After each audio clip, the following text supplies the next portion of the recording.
નમસ્કાર, સ્વાગત છે આપનું કશુદે ટીવી ન્યૂઝમાં। હું છું મોના ભાટિયા। તો સમાચારોની શરૂઆત કરીશું મુખ્ય સમાચારોથી। અછત રાહત સમિતિની મળી મહત્વની બેઠક। ઘાસચારો, પાણી અને રોજગારી પૂરી પાડવા સરકાર કટિબદ્ધ। વ્યક્તિ દીઠ 30 ને બદલે અપાશે 50 લીટર પાણી। બચાવના આરટીઆઈ એક્ટિવિસ્ટને અપાઈ ધમકી। સામખિયાળી ચેકપોસ્ટ અંગે માંગી હતી માહિતી। ફરિયાદ નોંધવા માટે ભચાઉ પોલીસ મથકે કરાઈ અરજી। રાજ્યસભા સાંસદના હસ્તે નખત્રાણામાં લોકાર્પણ ખાતમુહૂર્ત। સાંસ્કૃતિક હોલના વિકાસકામ અંગે કાર્યક્રમ। સરકારની કામગીરી અંગે કરાઈ અભિવ્યક્તિ। હવે 104 નંબરની હેલ્પલાઇન થકી મળશે આરોગ્ય સેવા। મેલેરિયા નાબૂદી અભિયાન અંગે સરકારની યોજના। ઘર બેઠા જ કલાકોમાં આપવામાં આવશે સારવાર। રાપરમાં પાસ નેતા હાર્દિક પટેલ દ્વારા યોજાશે રેલી। પાટીદાર અનામત આંદોલનને બનાવાશે વેગવાન। હાર્દિકના કચ્છ આગમનને પગલે રાજકારણ ગરમાયું। રાજ્ય સરકાર દ્વારા દર બુધવારે અછત રાહત સમિતિની બેઠક મળે છે, જે અંતર્ગત આજે કેબિનેટ મંત્રી અને સમિતિના અધ્યક્ષ ભૂપેન્દ્રસિંહ ચુડાસમાની અધ્યક્ષતામાં અછત રાહત સમિતિની બેઠક મળી હતી। મહત્વની આ બેઠકમાં સુરેન્દ્રનગર અને રાજકોટ જિલ્લાના 18 ગામોમાં અછત જાહેર થઈ હતી, તો સુરેન્દ્રનગર, રાજકોટ, બોટાદ અને કચ્છના 549 ગામોમાં રાહત દરે ઘાસચારો આપવાની અગાઉ થયેલી જાહેરાત અનુસાર સમીક્ષા કરાઈ હતી। બેઠકમાં ભૂપેન્દ્રસિંહ ચુડાસમાએ જણાવ્યું હતું કે હાલ રાજ્ય સરકાર પાસે પૂરતા પ્રમાણમાં ઘાસચારા અને પાણીનો જથ્થો છે। 4 કરોડ કિલો ઘાસચારાનો જથ્થો રાજ્ય સરકાર પાસે ઉપલબ્ધ છે, જે અસરગ્રસ્ત ગામડાઓમાં પશુપાલકોને 2 રૂપિયે કિલાના રાહત દરે આપવામાં આવશે। તો પીવાના પાણીની વ્યવસ્થા અંગે પણ તેમણે મહત્વની વિગતો આપી હતી, જેમાં રાજ્યના 21 જેટલા તાલુકાના 100 ગામડાઓ અને 61 પરાઓમાં મળીને દૈનિક 96 ટેન્કરથી 375 ફેરા પાણી પહોંચતું કરવામાં આવે છે। અગાઉ સુરેન્દ્રનગર અને રાજકોટના ચોટીલા અને વિછિયા ના 18 ગામોમાં અછત જાહેર કરી હતી અને બાકીના સુરેન્દ્રનગર, રાજકોટ, બોટાદ અને કચ્છના ગામોમાં રાહત દરે ઘાસ વિતરણ માટે 549 ગામો જાહેર કર્યા હતા। અમારી પાસે અત્યારે રાજ્ય સરકાર પાસે પૂરતા પ્રમાણમાં ઘાસનો જથ્થો છે। 4 કરોડ કિલો ઘાસ અત્યારે સ્ટોકમાં છે। જાહેર કરેલા તમામ ગામોમાં નિયમિત રીતે તાલુકા મથક સુધી ઘાસચારો પહોંચાડવાની વ્યવસ્થા કરી છે। હાલમાં 21 તાલુકામાં 100 ગામોમાં 61 પરામાં ટેન્કરની વ્યવસ્થા દ્વારા પાણી પૂરું પાડવામાં આવે છે। કુલ મળીને 96 ટેન્કરથી અત્યાર સુધીમાં 375 ફેરા પાણીના કરવામાં આવે છે। તો બેઠકમાં ઉપસ્થિત રાજ્યના પાણી પુરવઠા મંત્રી બાબુભાઈ બોખીરિયા દ્વારા લેવાયેલા મહત્વના નિર્ણયની જાહેરાત પણ અછત રાહત સમિતિના અધ્યક્ષ ભૂપેન્દ્રસિંહ ચુડાસમાએ કરી હતી, જેમાં અગાઉ અસરગ્રસ્ત ગામોમાં વ્યક્તિ દીઠ 30 લીટર પાણી દિન પ્રતિદિન આપવામાં આવતું હતું, જે લોકોની માંગણીને આધારે અને સમીક્ષા કર્યા બાદ વધારવામાં આવ્યું છે। હવેથી વ્યક્તિ દીઠ દૈનિક 30 લીટરને બદલે 50 લીટર પાણી આપવામાં આવશે તેવી જાહેરાત ભૂપેન્દ્રસિંહ ચુડાસમાએ કરી હતી। વધુમાં તેમણે રાજ્યના જળાશયોમાં સંગ્રહિત પાણીના જથ્થા અંગે વિગતો આપતા કહ્યું હતું કે આજની તારીખમાં 42.77% જળાશયોમાં પાણી છે, જે ગત વર્ષની તુલનાએ પ્રમાણમાં 16% વધુ છે। આ ઉપરાંત મનરેગા દ્વારા અપાતી રોજગારી અંગે માહિતી આપતા ભૂપેન્દ્રસિંહ ચુડાસમાએ જણાવ્યું હતું કે રાજ્યની 2751 ગ્રામ પંચાયતોમાં 1,61,673 શ્રમિકોને રોજગારી આપવામાં આવી રહી છે। આ શ્રમિકો પાસેથી રચનાત્મક કામગીરીઓના ભાગ ભાગરૂપે તળાવની કામગીરી સહિત અન્ય જરૂરી કામો મળીને કુલ 12,785 કામો ચાલી રહ્યા છે। આમ રાજ્યમાં ઉનાળાની પરિસ્થિતિમાં સરકાર ઘાસચારો, પાણી અને રોજગારી આપવા માટે પૂરી રીતે સક્ષમ છે અને આગામી દિવસોમાં કોઈપણ જિલ્લામાંથી રજૂઆતો આવશે તો તેના પર પૂરતું ધ્યાન આપવામાં આવશે તેવું ભૂપેન્દ્રસિંહ ચુડાસમાએ જણાવ્યું હતું।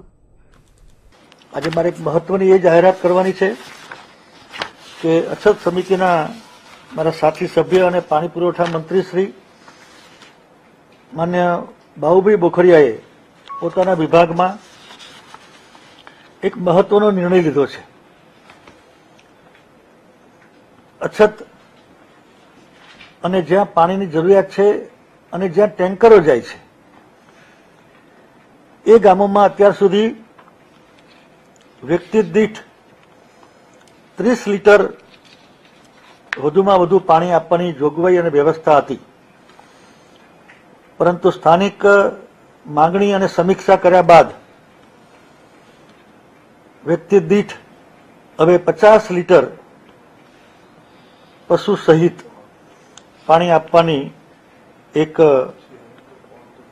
મહત્વની જાહેરાત હું અત્યારે કરું છું। અમારી પાસે અત્યારે પૂરતા પ્રમાણમાં 42.77% જળાશયોમાં પાણી છે। ગત વર્ષ કરતા આ વખતની આજની સ્થિતિએ 16%ની વધારે સ્થિતિ છે। ગુજરાત હાઈકોર્ટે નલિયા સામૂહિક બળાત્કાર મામલે એસઆઈટીને મહત્વના નિર્દેશો આપ્યા છે, જેમાં બળાત્કારનો ભોગ બનનાર પીડિતાની ઓળખ જારી કરનાર સામે એફઆઈઆર નોંધવાની તાકીદ કરાઈ છે।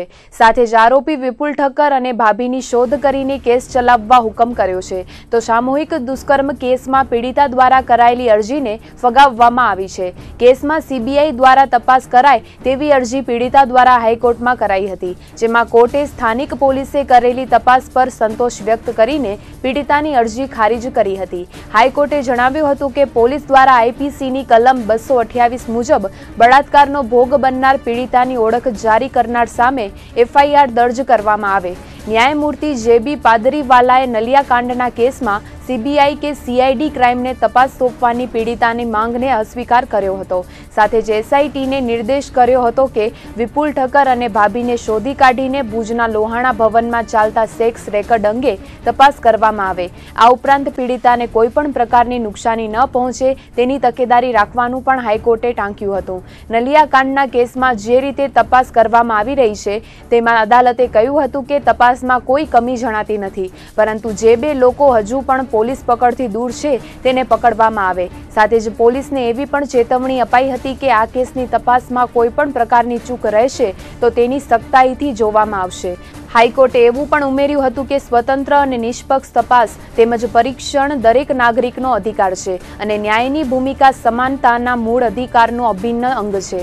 માટે આ પ્રકારના અધિકારો માત્ર સંવૈધાનિક અધિકાર નહીં પરંતુ માનવીય અધિકાર છે। ત્યારે આ સમગ્ર મામલામાં નિષ્પક્ષ સુનાવણી બંને પક્ષો તરફથી કરાય તેવું હાઈકોર્ટે અંતમાં ઉમેર્યું હતું। સામખિયાળી ચેકપોસ્ટ પરથી આરટીઆઈ હેઠળ માંગવામાં આવેલી માહિતી લેવા જનાર આરટીઆઈ એક્ટિવિસ્ટ પર હુમલો કરવામાં આવ્યો હતો, જે સબબ ભચાઉ પોલીસ મથકે આરટીઆઈ એક્ટિવિસ્ટ દ્વારા ફરિયાદ નોંધાવવા અરજી કરાઈ છે। પ્રાપ્ત વિગતો મુજબ ભચાઉમાં રહેતા બ્રિજરાજસિંહ નરપતસિંહ જાડેજાએ સામખિયાળી ચેકપોસ્ટ પરથી કેટલીક માહિતી આરટીઆઈ તળે માંગી હતી। તેમના દ્વારા મંગાયેલી માહિતીની વિગત મેળવવા માટે 15મી એપ્રિલે આવવાનું જણાવાયું હતું, જેમાં અરજદાર બ્રિજરાજસિંહ જાડેજા જ્યારે માહિતી માંગવા માટે સામખિયાળી ચેકપોસ્ટ પર ગયા હતા તે દરમિયાન તેમને માહિતી આપવાને બદલે માર મારવામાં આવ્યો હતો। આરટીઆઈ એક્ટિવિસ્ટ દ્વારા પોલીસ મથકે કરાયેલી અરજીમાં 10 શખ્સોએ પૂર્વ આયોજિત કાવતરું રચીને જાનથી મારી નાખવાની ધમકી આપીને માર માર્યો હોવાનું બ્રિજરાજસિંહ જાડેજાએ જણાવ્યું હતું।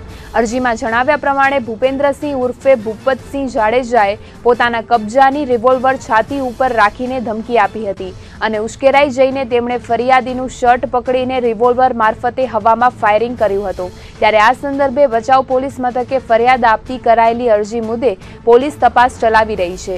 ભચાઉના પીએસઆઈ જેડી ચૌધરીએ પોલીસને અરજી મળી હોવાની બાબતને સમર્થન આપ્યું હતું। સાથે જ આ સમગ્ર મામલે તપાસ ચાલતી હોવાનું જણાવીને કહ્યું હતું કે જો આ મામલે ગુનો બનતો હશે તો એફઆઈઆર નોંધીને આગળની કાર્યવાહી કરવામાં આવશે। આગામી 28મીએ રાપર ખાતે પાટીદાર અનામત આંદોલન અંગે મહારેલીનું આયોજન કરવામાં આવ્યું છે, જેમાં પાસના કન્વીનર હાર્દિક પટેલ સભાને સંબોધન કરીને પાટીદાર અનામત આંદોલનને વેગવાન બનાવશે. રાપર ખાતે યોજાનાર આંદોલનની તૈયારી માટે પાટીદાર અને ખેડૂત આગેવાનો સક્રિય થઈ ગયા છે. પાટીદાર અનામત આંદોલનને ફરીથી વેગવાન બનાવવા માટે પાટીદારો સક્રિય થઈ ગયા છે. એક તરફ ગુજરાત વિધાનસભાની ચૂંટણીના ભણકારા વાગી રહ્યા છે, ત્યાં પાસ દ્વારા ફરી એકવાર જંગલ છેડાઈ છે. સરહદી કચ્છ જિલ્લાના પ્રવેશદ્વાર સમા રાપર ખાતે આગામી અખાત્રીજના 28મી એપ્રિલે પાટીદાર અનામત આંદોલન અંતર્ગત મહાસભા યોજાશે, જેમાં મહાસભાના પ્રમુખ પદે પાસના કન્વીનર હાર્દિક પટેલ હાજરી આપશે. મહારેલી બાદ રાપરના દેના બેંક ચોકમાં વિશાળ મહાસભા યોજાશે, જેમાં હાર્દિક પટેલ પાટીદારોને અનામત મુદ્દે સંબોધન કરશે, તો મહિલા વક્તા રેશમાબેન પટેલ પણ સભા ગજવશે. અનામતને કારણે પાટીદાર સમાજને થતા અન્યાયની લડત છેલ્લા 1.5 વર્ષથી ચાલે છે, જેમાં પાસ કન્વીનર હાર્દિકની ધરપકડ થયા બાદ આંદોલન ધીમું પડ્યું હતું, પરંતુ ફરીથી અનામત આંદોલનમાં પ્રાણ ફૂંકવા પ્રયાસ આદરાયો છે. હાર્દિકનું કચ્છમાં આગમન થવાની વિગતો સામે આવતા રાજકીય ગરમાવો ફેલાયો છે. એક તરફ રાપર તાલુકા પાસ દ્વારા અનામત આંદોલનના કાર્યક્રમની તૈયારીઓ ચાલી રહી છે, અને બીજી તરફ ચૂંટણીને ધ્યાને લઈને ભાજપ, કોંગ્રેસ સહિતના પક્ષો સક્રિય થઈ ગયા છે. ત્યારે રાપરના ખેડૂત આગેવાન અને પાસ કન્વીનર ભચુભાઈ ગોવિંદ રાવરિયા તેમજ સહ કન્વીનર ધનજીભાઈ ગણેશાભાઈ સરૈયાની આગેવાની હેઠળ આજે આયોજન સંદર્ભે મહત્વની બેઠક મળી હતી, જેમાં કચ્છભરમાંથી પાટીદારો મોટી સંખ્યામાં રાપર ખાતેની મહારેલીમાં ઉમટે તે માટેનો તખતો ઘડાયો હતો. વિધાનસભાની ચૂંટણી ટાણે ફરીથી પાટીદાર અનામત આંદોલન વેગવાન થવાના એંધાણને પગલે ભાજપના નેતાઓ વિચારતા થઈ ગયા છે. એક તરફ આગામી ચૂંટણીની તૈયારીઓ અને પ્રચારની યોજના, રણનીતિઓ વચ્ચે પાસના ઉઠેલા ઉંબાડિયાનો સામનો પણ ભાજપને કરવો પડશે, ત્યારે કચ્છ સહિત ગુજરાતભરમાં રાજકારણ ગરમાયું છે. કચ્છ જિલ્લામાં સૌથી સક્રિય એવી વાગડ ફોલ્ટ લાઇનમાં છેલ્લા એકાદ માસથી શરૂ થયેલ હલનચલન શાંત થવાનું નામ નથી લેતી. વાગડ વિસ્તારમાં પ્રતિદિન હળવા ભારે કંપનો સતત અનુભવાઈ રહ્યા છે. ત્યારે આજે સવારે રાપર નજીક 3.4ની તીવ્રતાનો કંપન અનુભવાતા લોકોમાં ફફડાટ ફેલાઈ ગયો હતો. પ્રાપ્ત વિગતો મુજબ જિલ્લાની અન્ય ફોલ્ટ લાઇનોની તુલનાએ વાગડ ફોલ્ટ લાઇન વધુ સક્રિય હોવાને કારણે બચાવ તેમજ રાપર વિસ્તારની આસપાસ કંપનો સૌથી વધુ નોંધાઈ રહ્યા છે. તેમાં છેલ્લા એકાદ માસથી વાગડ વિસ્તારમાં 3ની તીવ્રતાના કે તેનાથી વધુની તીવ્રતાના 4 કંપનો નોંધાઈ ચૂક્યા છે, જ્યારે 1-2ની તીવ્રતાના કંપન રોજિંદા બની ચૂક્યા છે. તેવામાં આજે સવારે રાપર નજીક 3.4ની તીવ્રતાનો કંપન અનુભવાયો હતો. સિસ્મોલોજી કચેરી ગાંધીનગરથી પ્રાપ્ત વિગતો મુજબ રાપરથી 20 કિલોમીટરના અંતરે ભૂકંપના આંચકાનું કેન્દ્રબિંદુ નોંધાયું હતું. રિક્ટર સ્કેલ પર આંચકાની તીવ્રતા 3.4ની નોંધાઈ હતી. કંપનની તીવ્રતા વધુ હોવાને કારણે લોકોએ પણ આંચકાનો અહેસાસ કરતા ફફડાટ ફેલાયો હતો. નખત્રાણાના આશાપુરા મંદિર નજીક માકપટ મારુ સમાજવાડી પાસે સાંસ્કૃતિક હોલનું લોકાર્પણ કરવામાં આવ્યું હતું, તેમજ કોટડા જડોદર નજીક ત્રિકમ સાહેબના મંદિરે સાંસ્કૃતિક હોલની આધારશિલા રાજ્યસભાના સાંસદ મહંત શંભુનાથજી મહારાજ તેમજ સાંસદ વિનોદભાઈ ચાવડાના હસ્તે મુકાઈ હતી. આ પ્રસંગે દલિતોના સર્વાંગી વિકાસ માટે ભાજપની સરકાર કટિબદ્ધ હોવાનું રાજ્યસભા સાંસદ શંભુનાથજીએ જણાવ્યું હતું. ગ્રામ પંચાયતથી લઈને દિલ્હી સુધી ભગવો લહેરાયો છે. કોંગ્રેસ હંમેશા દલિતોનો ઉપયોગ માત્ર મતો માટે જ કર્યો છે, જ્યારે નરેન્દ્ર મોદીની સરકારે છેવાડાના દલિત ભાઈઓના વિકાસ માટે સતત ચિંતા સેવી છે. દરેક ધાર્મિક સ્થળોમાં સુવિધા ઉપલબ્ધ થાય તે દિશામાં સતત સેવા કરીને લોકોને વિવિધ યોજનાનો લાભ મળે તે માટે મોદી સરકાર કટિબદ્ધ હોવાનું રાજ્યસભા સાંસદે ઉમેર્યું હતું. સંત ત્રિકમ સાહેબ, કબીર સાહેબ સહિતના સંતોના જીવનમાંથી પ્રેરણા લઈને આગળ વધવાની શીખ પણ અપાઈ હતી. નખત્રાણા ખાતે માકપટ મારુ સમાજના કોમ્યુનિટી હોલ માટે સાંસદ શંભુનાથજી દ્વારા 10 લાખ તેમજ સાંસદ વિનોદ ચાવડા દ્વારા 5 લાખની વિકાસલક્ષી ગ્રાન્ટ ફાળવવામાં આવી હતી, જ્યારે ત્રિકમ સાહેબના મંદિરના સાંસ્કૃતિક હોલ માટે પણ શંભુનાથજીએ 10 લાખની ગ્રાન્ટ તેમજ સાંસદ વિનોદ ચાવડાએ પૂર સંરક્ષણ દિવાલ માટે ₹5 લાખની ગ્રાન્ટ ફાળવી હતી. આ પ્રસંગે સંત સેવાનાથજી તેમજ વિદ્યાનંદજીએ આશીર્વચન પાઠવ્યા હતા, તો ગાંધીધામના ધારાસભ્ય રમેશ મહેશ્વરી, જિલ્લા પંચાયત પ્રમુખ કૌશલ્યાબેન માધાપરિયા, વસંતભાઈ વાઘેલા સહિતના આગેવાનો ઉપસ્થિત રહ્યા હતા. સરકારે આપાતકાલીન સુવિધા આપવા માટે 108ની સુવિધા વિકસાવી છે। અકસ્માત સહિત આપાતકાલીન ઘટનાઓમાં માત્ર એક કોલ પર 108 એમ્બ્યુલન્સની સેવા ગુજરાતના લોકોને મળી રહે છે। ત્યારે હવે આરોગ્યલક્ષી સેવા માટે 104 નંબરની હેલ્પલાઇન વિકસાવવામાં આવી છે।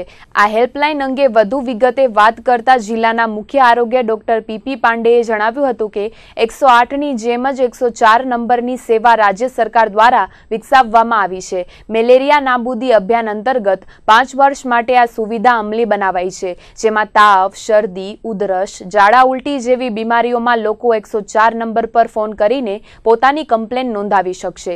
108ની સુવિધા જેમ 104 હેલ્પલાઇન નંબર પર કમ્પ્લેન નોંધાયા બાદ અર્બન વિસ્તારમાં 2 કલાકમાં અને ગ્રામ્ય વિસ્તારોમાં 4 કલાકની અંદર આરોગ્યની સુવિધા પ્રાપ્ત થશે। કમ્પ્લેન મળ્યા બાદ આરોગ્ય વિભાગની ટીમ દર્દીના ઘેર પહોંચીને તમામ પ્રકારની ચકાસણી કરશે, જેમાં બ્લડ સ્લાઇડ લઈને મેલેરિયા સહિતની ચકાસણી કરવામાં આવશે અને જરૂરી દવાઓ આરોગ્યની ટીમ દ્વારા અપાશે। ડોક્ટર પીપી પાંડેએ વધુમાં ઉમેર્યું હતું કે આરોગ્યની ટીમ જ્યારે દર્દીની મુલાકાત લેશે ત્યારે જો તબિયત વધુ ખરાબ જણાશે તો નજીકના CHC, PHCમાં લઈ જઈને સારવાર આપવામાં આવશે।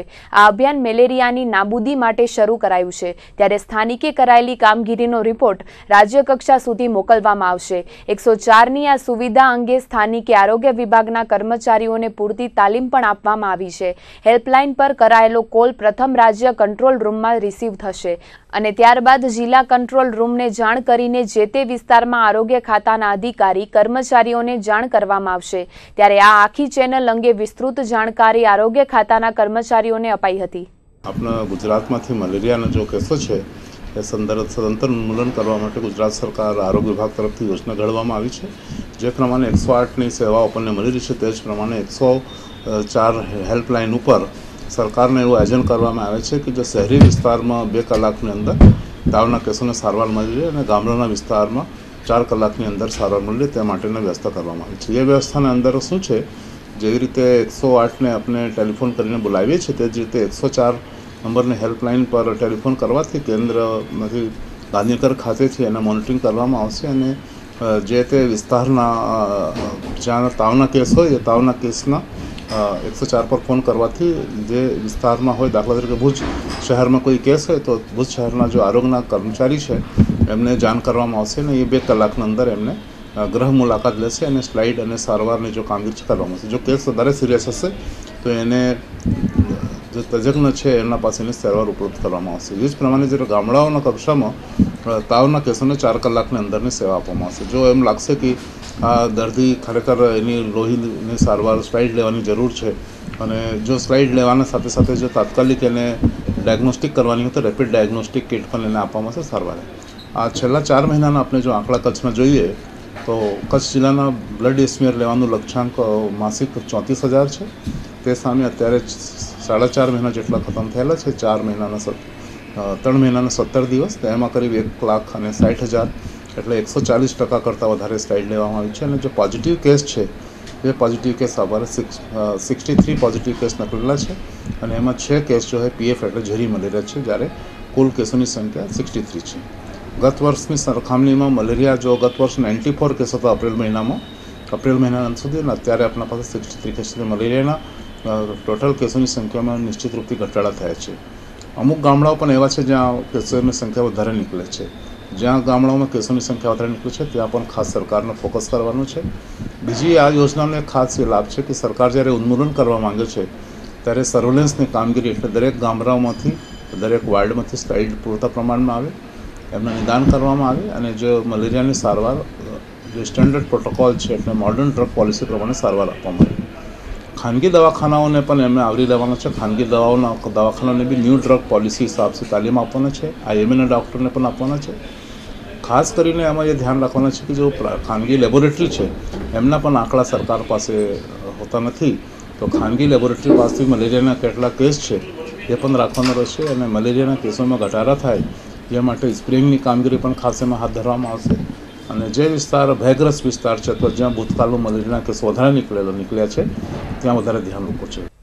જિલ્લામાં અકસ્માતના વધતા જતા બનાવો અટકાવવા માટે વાહન ચાલકોની સજ્જતા અનિવાર્ય છે, ત્યારે પોલીસ તંત્ર દ્વારા ચાલક મિત્ર યોજના અંતર્ગત ભુજના એસટી ડેપોમાં મેડિકલ કેમ્પનું આયોજન કરાયું હતું, જેમાં એસટીના ડ્રાઈવર કંડક્ટરોએ પોતાની તબીબી ચકાસણી કરાવી હતી. પશ્ચિમ કચ્છ એસપી મકરંદ ચૌહાણ તેમજ એસટી નિયામક બીએન ચારોલાના હસ્તે મેડિકલ કેમ્પનું ઉદ્ઘાટન કરવામાં આવ્યું હતું. અગાઉ પણ પશ્ચિમ કચ્છ એસપી મકરંદ ચૌહાણની પહેલથી મુન્દ્રા રોડ પર રિલાયન્સ સર્કલ પાસે મેડિકલ કેમ્પ યોજાયો હતો, જેમાં છકડા ચાલકો ઉપરાંત ખાનગી વાહન ચાલકોની ચકાસણી કરવામાં આવી હતી, જ્યારે હવે ભુજના એસટી ડેપોમાં ડ્રાઈવર કંડક્ટરોની ચકાસણી કરવામાં આવી હતી. સવારથી શરૂ થયેલા કેમ્પમાં 100થી વધુ જેટલા એસટીના કર્મચારીઓએ પોતાની તપાસ કરાવી હતી. આ મેડિકલ કેમ્પમાં blood sugar, pressure, health checkup, આંખોની તપાસ કરવામાં આવી હતી. પ્રાથમિક તપાસ બાદ જરૂરતમંદોના આંખના ઓપરેશન સહિત અન્ય વધુ સારવારની જરૂર જણાશે તો ચાલક મિત્ર યોજના અંતર્ગત પૂરી પાડવામાં આવશે તેવું પશ્ચિમ કચ્છ એસપી મકરંદ ચૌહાણે ઉમેર્યું હતું. ચાલક મિત્ર યોજના અંતર્ગત અમે જે ચાલક મિત્રો છે, જે ડ્રાઈવર્સ મિત્રો છે, તેમના મેડિકલ ચકાસણીનો કાર્યક્રમ રાખેલો છે. એ જ અંતર્ગત અમે આજરોજ એસટી વિભાગના જે ડ્રાઈવર્સ મિત્રો છે તો એ ચાલક મિત્રોના મેડિકલ ચેકઅપનો કાર્યક્રમ રાખેલો છે. એ લોકોના general medical checkup, blood, sugar તેમજ તેમની આઈ ચેકઅપ માટેનું અહીંયા આયોજન કરેલ છે. તો લાયન્સ ક્લબના સહયોગથી અને એસટી વિભાગના જે આ ચાલક મિત્રો છે એમનું આવો મેડિકલ ચેકઅપ થાય અને એમનું સ્વાસ્થ્ય પણ સારું રહે, અકસ્માતોને પણ નિવારી શકાય, આ હેતુથી પશ્ચિમ કચ્છ જિલ્લા પોલીસ અધિક્ષક સાહેબ અને એસટી વિભાગના વડાના માર્ગદર્શનથી અમે આ કાર્યક્રમનું આયોજન કરેલ છે. ઉદ્દેશ્યનો એ જ છે કે ભાઈ ચાલક મિત્રો છે, જે ડ્રાઈવર્સ છે, એ લોકો સતત ડ્રાઇવિંગ શારીરિક અને માનસિક રીતે તણાવગ્રસ્ત રીતે એમનું જે વ્યવસાય છે એ હોય છે, તો એમને આપણે મેડિકલ ચેકઅપ કરવાથી જે પણ કંઈ શારીરિક એમનામાં કમી હોય, જે પણ શારીરિક ઉણપ હોય તેને આપણે જોઈ શકીએ, ડિટેક્ટ કરી શકીએ અને એને આપણે નિવારવા માટેના પ્રયત્નો કરી શકીએ. તેથી આ મેડિકલ કેમ્પનું આયોજન કરેલ છે. વધુ સારવાર માટે જે પણ ડ્રાઈવર મિત્રોને જરૂર હશે અને એવું લાગશે કે ભાઈ એ ખર્ચને પરવડી શકે એમ નથી, તો એને પોલીસ વિભાગ દ્વારા સુરક્ષા સેતુ અંતર્ગત અમે એના કોઈ પણ મેડિકલ ચેકઅપનો કે એની સારવાર માટેનો ખર્ચો કરીશું અને એને પૂરતી સારવાર આપીશું. તાજેતરમાં જ જિલ્લા કલેક્ટર દ્વારા યોજાયેલી બેઠકમાં શહેરની અંદર વેચાતા સડેલા શાકભાજી અને ફળ પર રોક લગાવવા સૂચના અપાઈ હતી, જેના અનુસંધાને ભુજ નગરપાલિકા દ્વારા ઝુંબેશ હાથ ધરીને અખાદ્ય પદાર્થોનો જથ્થો નાશ કરાયો હતો.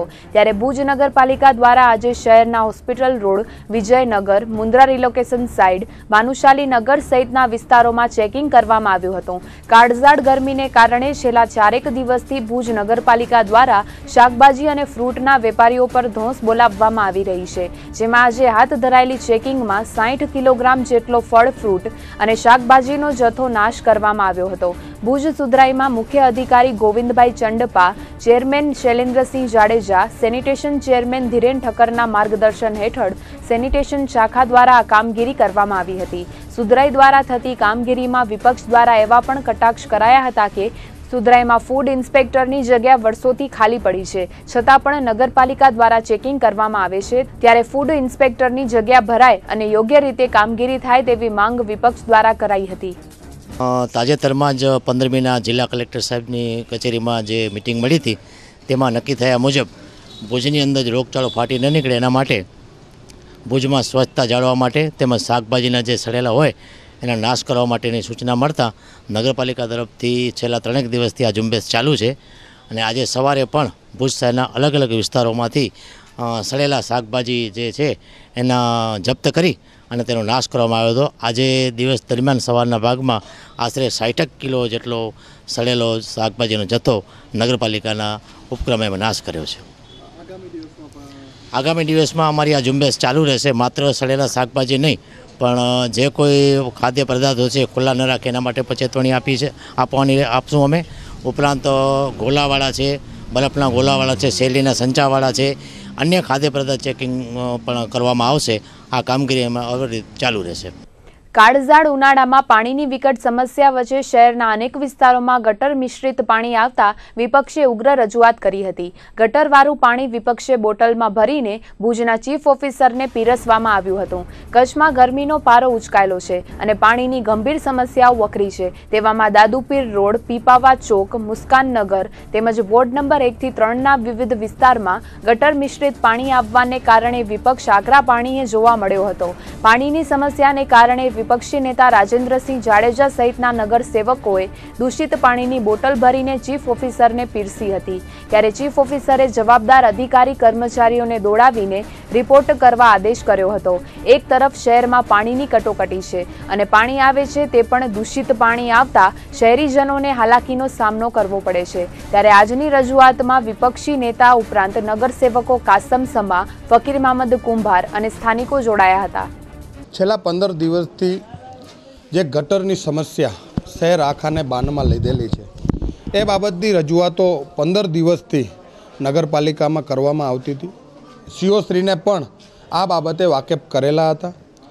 આજે છેલ્લા 2 દિવસથી જે ગટરનું પાણી નળ વાટે નગરપાલિકાના પાણીમાં મિક્સ થઈ ગયું છે, તો આ બાબતની રજૂઆત કરવા માટે અમારા તમામ નગરસેવકોને સાથે રાખી 1 નંબર, 2 નંબર અને 3 નંબરના નગરસેવકો અમે નગરપાલિકામાં પ્રમુખશ્રી, કારોબારી ચેરમેન અને વોટર સપ્લાયના ચેરમેનને જે આ ગંદુ પાણી આવ્યું હતું એ પીવડાવવા માટે આવ્યા હતા કે એમને ખબર પડે કે લોકો કેવું પાણી પીવે છે. આ બધા સત્તાધીશો ભુજ નગરપાલિકામાં હાજર ન હતા.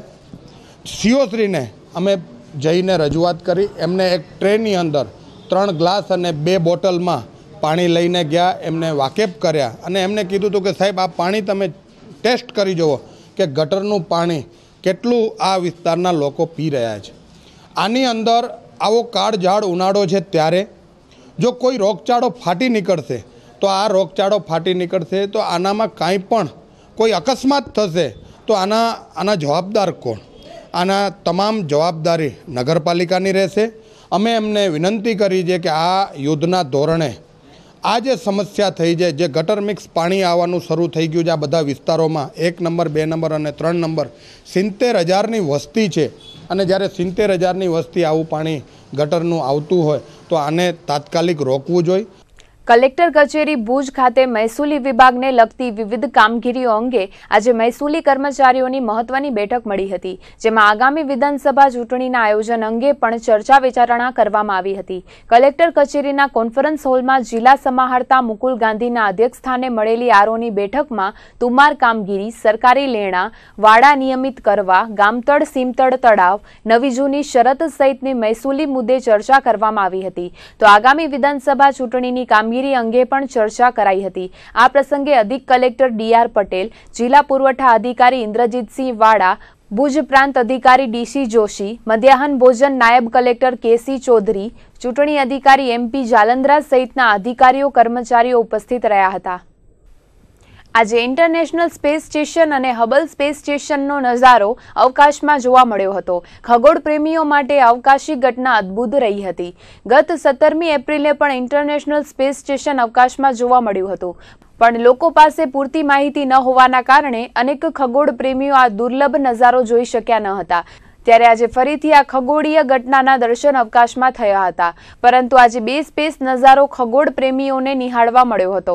કચ્છ એસ્ટ્રોનોમી ક્લબના પ્રમુખ અને જાણીતા ખગોળવિદ નરેન્દ્ર ગોરે જણાવ્યું હતું કે સાંજે 8 વાગ્યે 2 મિનિટથી 8:08 સુધી ઇન્ટરનેશનલ સ્પેસ સ્ટેશન જોવા મળ્યું હતું, જે વાયવ્ય ખૂણાથી શરૂ થઈને અગ્નિ ખૂણા તરફ જતું દેખાયું હતું. જ્યારે હબલ સ્પેસ સ્ટેશન સાંજે 8:06 થી 8:12 વચ્ચે વાયવ્ય ખૂણેથી શરૂ થઈને ઈશાન ખૂણા તરફ જતું દેખાયું હતું.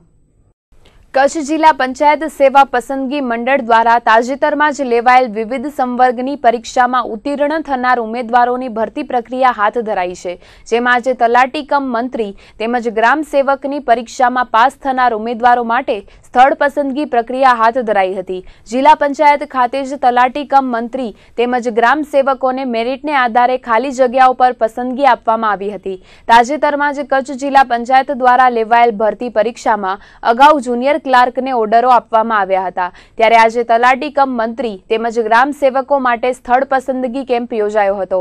આ નવી ભરતીને કારણે ભુજ તાલુકામાં 8, અંજારમાં 6, ભચાઉમાં 5, રાપરમાં 11, મુન્દ્રામાં 3, લખપતમાં 12, અબડાસામાં 23, નખત્રાણામાં 11 અને માંડવી તાલુકામાં 8 ગ્રામ પંચાયતોમાં મેરિટને આધારે નવનિયુક્ત તલાટી કમ મંત્રીઓને ઓર્ડર અપાયા હતા। તેવી જ રીતે ગ્રામ સેવકોની ખાલી જગ્યાઓ પર નવી ભરતી કરવામાં આવી હતી। તો ફિમેલ હેલ્થ વર્કરો માટે પણ આજે સ્થળ પસંદગી કેમ્પ યોજાયો હતો। જિલ્લા પંચાયત સેવા પસંદગી મંડળ દ્વારા લેવાયેલી પરીક્ષામાં પાસ થનાર ઉમેદવારોને ઓર્ડર અપાયા હતા। જિલ્લાના મુખ્ય આરોગ્ય અધિકારી ડોક્ટર પંકજ પાંડેએ વિગતો આપતા કહ્યું હતું કે કચ્છ જિલ્લામાં લાંબા સમયથી મેલ તેમજ ફિમેલ હેલ્થ વર્કરોની જગ્યા ખાલી હતી। પરિણામે આરોગ્ય સેવા પર તેની વિપરીત અસર પડતી હતી। ત્યારે હાલમાં જ હેલ્થ વર્કરોની 300 જેટલી જગ્યાઓ ભરાતા આરોગ્ય ખાતાનો સ્ટાફ સજ્જ બન્યો છે। તેમાં પણ આજે 150 ફિમેલ હેલ્થ વર્કરો માટે મેરિટના આધારે સ્થળ પસંદગી કેમ્પ યોજાયો હતો। તેથી આ વધારાનો સ્ટાફ પણ આરોગ્ય સેવામાં જોડાશે। વધુમાં તેમણે જણાવ્યું હતું કે આ ભરતી પ્રક્રિયાને પગલે છેવાડાના વિસ્તારોમાં પણ લાંબા સમયથી ખાલી રહેલી જગ્યાઓ ભરાઈ જશે। ઉપરાંત જિલ્લામાં 40 લેબ ટેકનિશિયન, 10 ફાર્માસિસ્ટ, 65 મેડિકલ ઓફિસરની જગ્યા પણ ભરાઈ હોવાનું તેમણે જણાવ્યું હતું।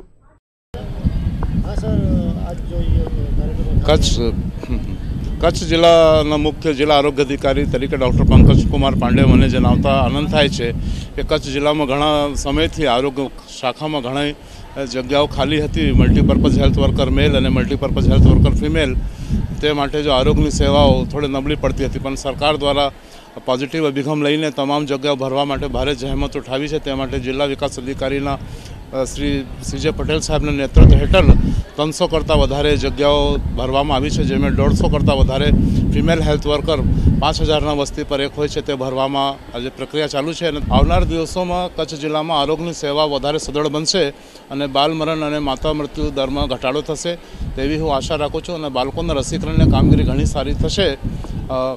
આ કચ્છ જિલ્લામાં જો એક લાંબા સમયથી સ્ટાફની ઉણપ હતી તે હવે દૂર થઈ છે। તે માટે જિલ્લા વિકાસ અધિકારી શ્રી, નાયબ જિલ્લા વિકાસ અધિકારી શ્રી અને રાજ્ય સરકારના જો ગૌણ પસંદગી સેવા મંડળ છે તેમના સહકારથી આ સેવા મળી છે અને એક કચ્છ જિલ્લા માટે એક આરોગ્ય સેવાઓ વધારે મજબૂત બનશે તે હું ખાતરી આપું છું।